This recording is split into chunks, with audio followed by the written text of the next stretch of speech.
Bien, estamos en la clase de este día y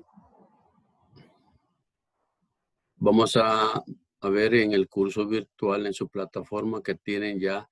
Este es el primer tema del tercer registro. Ya cambió de color las celdas de nuestra página de entrada. Y el primer tema que vamos a ver en esta clase son las aplicaciones del álgebra de Boole. Ustedes han visto en el segundo registro cómo comenzamos nosotros a conocer la terminología y la simbología que se usa en el álgebra de Boole y cómo es que nosotros fuimos pasando por voy a revisar de nuevo los temas del segundo registro, el álgebra de Boole, las identidades básicas, luego vimos las compuertas lógicas para hacer los diseños de circuitos digitales. Y luego pasamos al tema de las forma normal disyuntiva, que es una forma para preparar una expresión para ser simplificada a través de un método que se llama los mapas de Carnot. Cuando yo tengo una expresión booleana, una expresión booleana, yo puedo directamente diseñar en circuitos digitales esa expresión, porque una expresión booleana no es más que una función que depende de 1, 2, 3, 4 varias variables de entrada y cuya salida es un 0 o un 1, dependiendo de las combinaciones de valor que tengan las variables booleanas. Luego, como yo puedo diseñar un circuito para una expresión booleana cualquiera, lo más importante es que yo tenga la forma más simplificada posible, porque mientras más simplificada esté una expresión, más pequeño va a ser o menos elementos va a requerir el circuito digital correspondiente. Y para eso es que se pasa por la forma normal disyuntiva, que sirve para simplificar una expresión. Luego, a través de los mapas de Carnot, yo puedo utilizar un método gráfico para que, dada una expresión ya normalizada, yo pueda colocar los valores de la tabla de verdad de esa forma normalizada a un mapa de Carnot y simplificar a través de los mecanismos que ya conocimos cómo se puede simplificar una expresión. Muy bien, ahora para que ustedes no se queden con una sensación de que eso es algo completamente teórico y conceptual y que a lo mejor no les va a servir a ustedes o para qué les puede servir. Yo quisiera que revisáramos un tema que vimos al principio del álgebra de Boole, que a lo mejor les pareció un poco despegado de lo que estábamos viendo. Pero cuando comenzamos el tema del álgebra de Boole, había una pequeña presentación que yo preparé y les comenté a ustedes acerca de los dispositivos digitales. Y voy a presentarla en este momento. Voy a dejar de compartir para pasar a esa otra pantalla, dispositivos digitales. Que supongo que la están viendo en este momento. Si alguien me retroalimenta para ver si están viendo esa presentación. Sí, la logran observar. Muy bien, gracias. Bien, esto ya lo vimos al principio del segundo registro, que era acerca de qué eran los dispositivos digitales y dónde están apareciendo, ¿no? En esta diapositiva yo les comentaba que hay muchos dispositivos electrónicos que facilitan las tareas y en la vida cotidiana los utilizamos. ¿Y cómo es que surgen estos dispositivos digitales? Es por la necesidad de realizar alguna función en forma automática. Luego, que el diseño de un dispositivo digital se basa en el comportamiento que se desea reproducir por el dispositivo. ustedes vamos a ver aquí unos ejemplos, que todo dispositivo tiene predefinido un comportamiento. Y dado el comportamiento deseado, nosotros podemos reproducir una expresión booleana que tenga la tabla de verdad que corresponde a ese comportamiento. También es importante tener en cuenta cuáles son las señales de entrada al dispositivo. Porque de acuerdo a las señales de entrada es que yo voy a poder reproducir la tabla de verdad del comportamiento y luego utilizar esas señales de entrada como variables de mi expresión booleana a simplificar. Y luego finalmente aquí se expresa con las señales de entrada identificadas y el comportamiento del dispositivo definido, se puede comenzar a realizar el diseño. Y luego ustedes recuerdan, por ejemplo, ahí habían ascensores que de acuerdo a la entrada que tengan, bueno, una de las entradas es el botón que uno oprime cuando entra a un ascensor. Esa es una señal de entrada. ¿Qué otra señal de entrada podría tener el dispositivo electrónico de un ascensor? ¿Alguien tiene alguna idea?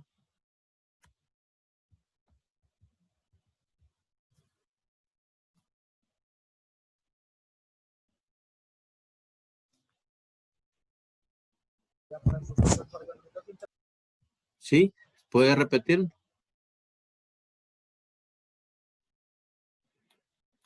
Otra señal de entrada que debe tener un ascensor es en qué niveles se encuentra. Porque de acuerdo, dependiendo del nivel en el que se encuentre el ascensor, si yo oprimo que voy para el piso número 4, el ascensor lo que tiene que hacer es ver si va a subir o va a bajar. Y eso va a depender de por lo menos de dos cosas. Una, de que el piso que el botón que yo oprimí a cuál piso voy. Y dos, en qué piso me encuentro para ver si va a bajar o va a subir. Y deben haber otras variables que es necesario pues estudiar o analizar para el diseño del correcto funcionamiento de un ascensor. Otras señales de entrada son que si las puertas están abiertas o cerradas, porque si están abiertas no sería conveniente que el ascensor comenzara a subir o a bajar. Luego hay otros dispositivos que también nosotros encontramos en la vida cotidiana. Vamos a ver. Por ejemplo, los controles automáticos. Estos son robots y estos sí son mucho más sofisticados porque tienen muchos movimientos, ¿no? Deben tener muchas señales de entrada y de acuerdo a las señales de entrada, pues ellos actúan de una manera u de otra y ya están preprogramados para ello. El control de iluminación de una casa o de un edificio se puede también diseñar para que si hay varios switches, digamos en un museo o en un salón, donde hay varias entradas diferentes y a partir de cualquiera de ellas se puede encender o apagar la luz, eso pues lo podemos hacer diseñando el circuito correspondiente. Las alarmas para los vehículos también hay señales de entrada y la señal de salida es la que activa o hace sonar la alarma. Otro que es mucho más cotidiano porque ya se observa, los que tienen y han subido en vehículos. Hay vehículos que si yo pongo la llave en el switch y tengo la puerta abierta, pues suena la alarma. Que si yo tengo la puerta cerrada, pero no me he puesto el cinturón de seguridad, también suena. O que si yo pues tengo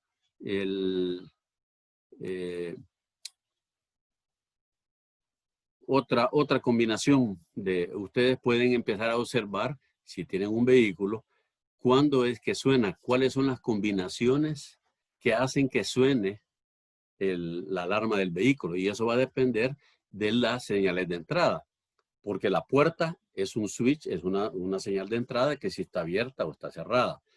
El cinturón de seguridad también es otra señal de entrada que debe tener un switch para indicar si está puesto o no está puesto. El otro es la llave en el switch, que si está en posición, solo está colocada la llave o está girada a una posición, creo que se llama switch, y la otra se llama on, que es cuando activa el encendido del motor. Esas son diferentes señales de entrada y las diferentes combinaciones van a hacer que suene o no una pequeña alarma al interior del vehículo. Ya hemos comentado también en los hogares, en las casas o en las empresas o en las industrias, se pueden poner sensores diferentes para ver si suena o no una alarma.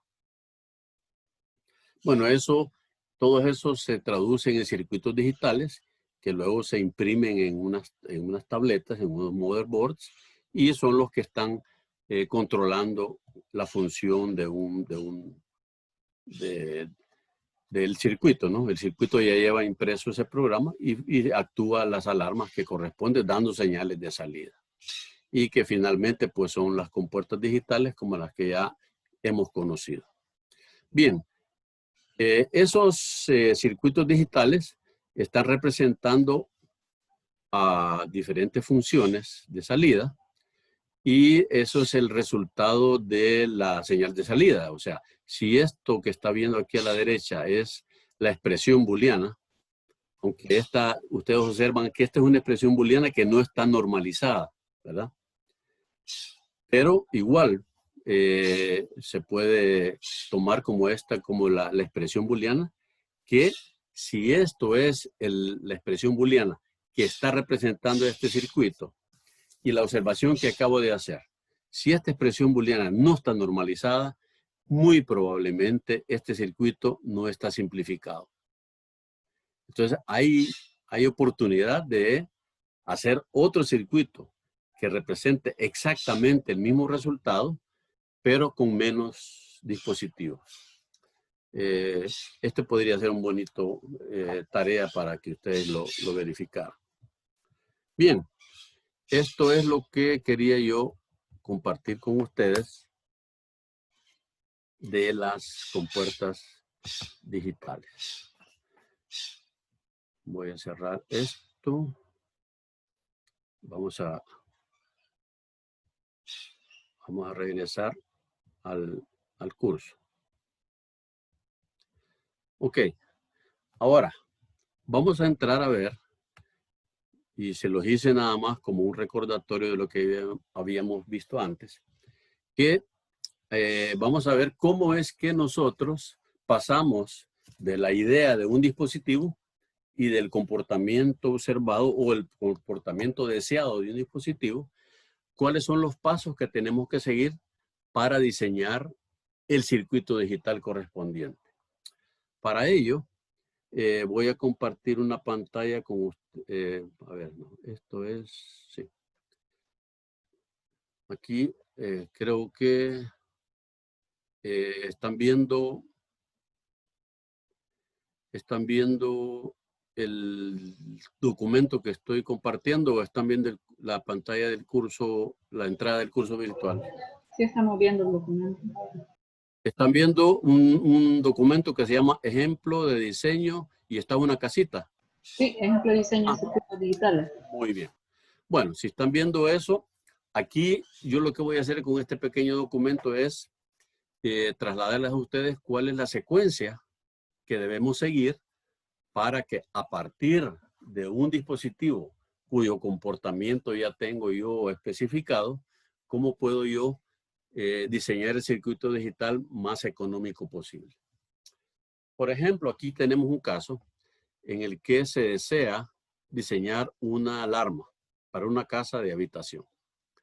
Y para esto se tienen dos sensores, uno en la puerta de entrada y uno en la ventana de la casa. Además, se tiene un switch al interior de la casa que el propietario activa cuando deja la casa sola y lo desactiva antes de entrar a la casa por medio del celular. La alarma debe sonar cuando alguno de los sensores de la puerta o de la ventana se active y el switch también esté activado. Cuando aquí lo que yo tengo que hacer es identificar cuáles son las señales de entrada y cuál es la salida del dispositivo. aquí vamos a empezar a observar que tenemos el primer paso. Paso 1, identificación de variables de entrada y de salida. Aquí vemos que, según la descripción del problema, tenemos un switch al interior de la casa.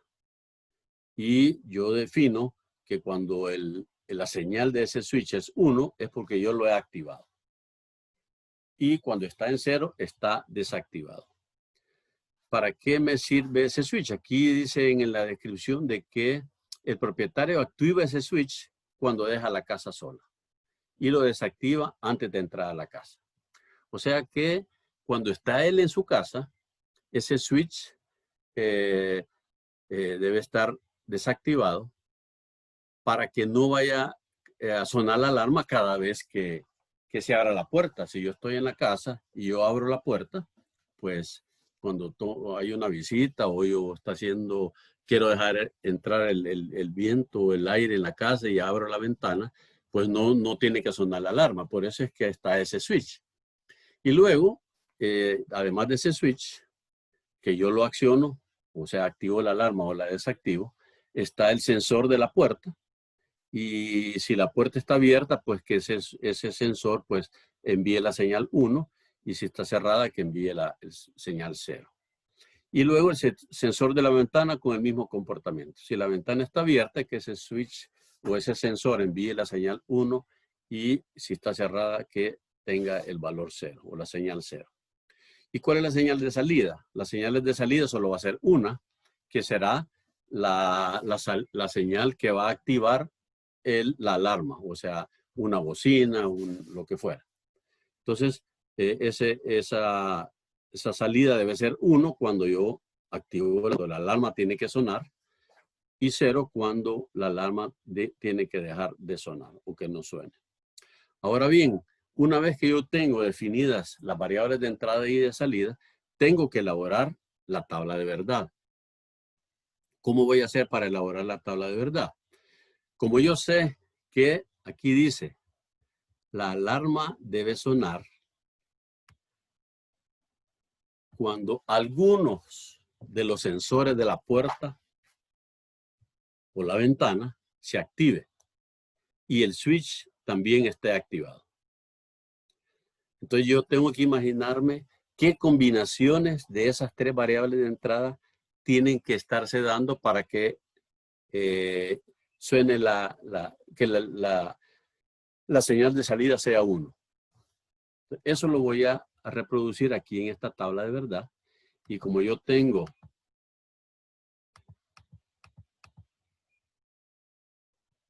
definido, ya que son 3 variables, la variable A, la variable B o la variable C, y tengo la tabla de verdad y sé que son 8 filas porque son 3 variables. Entonces tengo que ver cuándo es que la salida va a ser 1 o la alarma, ¿verdad? Entonces, cuando el switch esté encendido y alguna de las dos, en este caso en la primera fila es que las dos están, la puerta está abierta y la ventana está abierta, cuando el switch esté activado, la alarma tiene que sonar, ¿verdad? Aquí, sí, el switch es el de la casa, ¿no? Aquí creo que hay un pequeño error en esta fila. ¿Alguien podría señalar por qué hay un error ahí?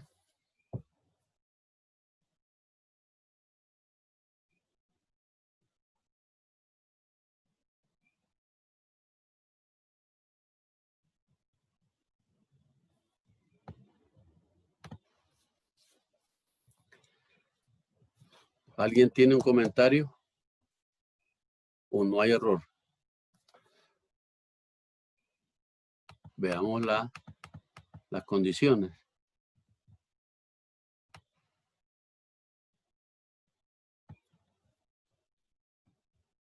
Ahí está. Esto es importante, esta descripción del comportamiento.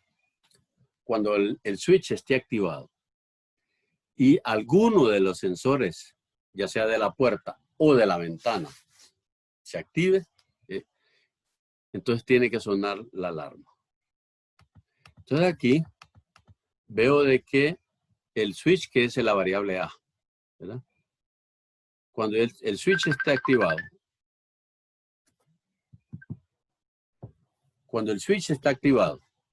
que son estas primeras 4 filas de la tabla de verdad. Cuando ese switch esté activado y alguno de los sensores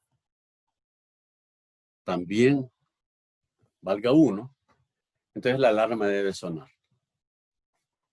Entonces aquí el error que yo estoy observando es que en estas primeras 4 filas,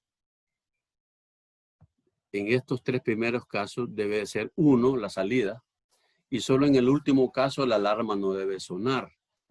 O sea, ¿por qué no debe sonar? Aunque el switch esté activado, ni la puerta ni la ventana están abiertas, que son el B y el C, ¿verdad? Entonces ahí debería ser 0. Debe ser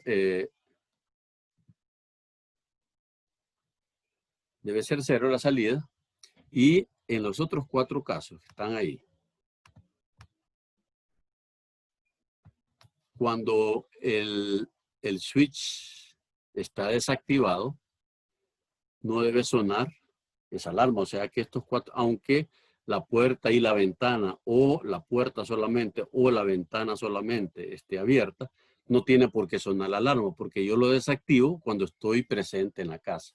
Entonces aquí este 1 no debería ser 1, sino que debería ser 0. Y este 0 que está aquí no debería ser 0, sino que debería ser 1.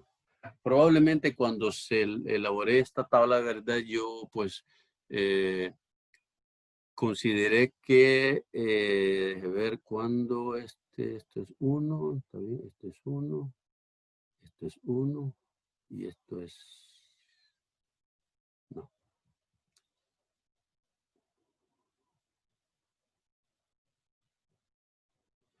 Aquí hay un error. Bueno, esa tabla tiene ese pequeño error que lo voy a corregir para las siguientes ediciones.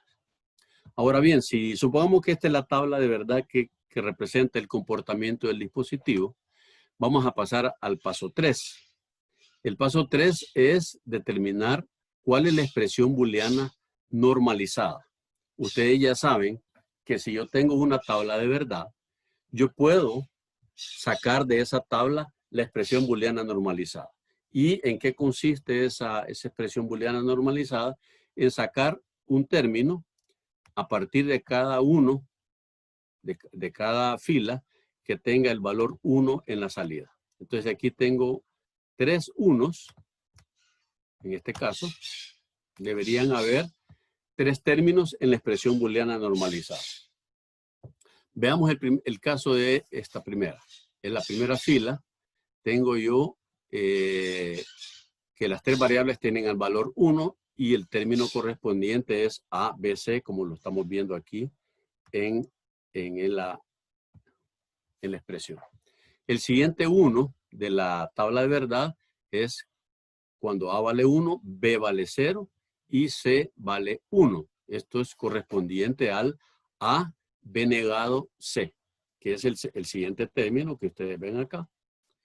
Y luego el tercer término es cuando A vale 0, B vale 1 y C vale 1. Eso corresponde al término A negado, B, C. Y eso es lo que tenemos nosotros aquí abajo. ¿De acuerdo? Bueno, ahí ya tengo la expresión booleana normalizada. Pero esa expresión booleana normalizada no necesariamente está simplificada. Y por lo tanto tengo que utilizar un método para simplificar esa expresión. Ustedes deben recordar que aquí hay 2 métodos para simplificar una expresión booleana. Uno es aplicando directamente sobre la expresión las identidades del álgebra de Boole, bueno, si la expresión es suficientemente simple como para aplicar directamente identidades, lo podemos hacer perfectamente. Pero si cada vez que es más complicada la expresión original, pues lo mejor es utilizar la técnica o el método de Carnot, que es el método gráfico. Entonces vamos a pasar al paso 4, que es simplificar la expresión normalizada. Entonces para cada uno de estos términos yo voy a colocar un 1. O sea que hay 3 términos, voy a colocar 3 unos en las celdas que corresponden. ABC es en esta cuando A y B vale 1 y también cuando C vale 1 sería este de acá. El otro AB negado C sería cuando A vale 1, B vale 0 y cuando C vale 1 es este otro 1 de acá. Y el último término es A negado BC, que corresponde a esta columna, que sería A negado B. Y cuando C vale 1 también sería este otro 1. Cuando yo tengo los unos colocados acá, veo de que tengo que formar grupos, ¿verdad? Y aquí vemos que se pueden formar 2 grupos de 1, de 2 grupos, cada grupo de 2 celdas vecinas. Y de ahí, de cada grupo, yo puedo sacar el término que corresponde a cada uno de los grupos. Al grupo rojo corresponde el término AC y del grupo azul corresponde el término BC. Entonces con esa expresión simplificada, yo puedo construir este circuito digital. ¿Alguna pregunta hasta aquí?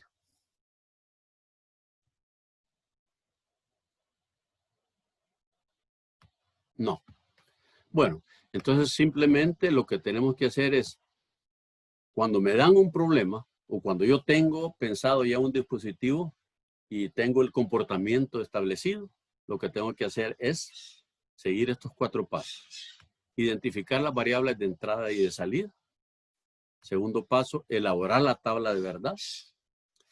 El tercer paso sería determinar la expresión booleana normalizada a partir de las filas que tienen un 1 en la tabla. Y finalmente, el paso 4 es simplificar la expresión normalizada a través del método de Carnot. Y con el método de Carnot yo puedo ya sacar la expresión simplificada y a partir de ahí yo puedo diseñar el circuito que va a requerir la menor cantidad de compuertas lógicas. Bien, como no tienen preguntas, vamos a dejar esta primera parte de la clase aquí. Vamos a reiniciar la conexión y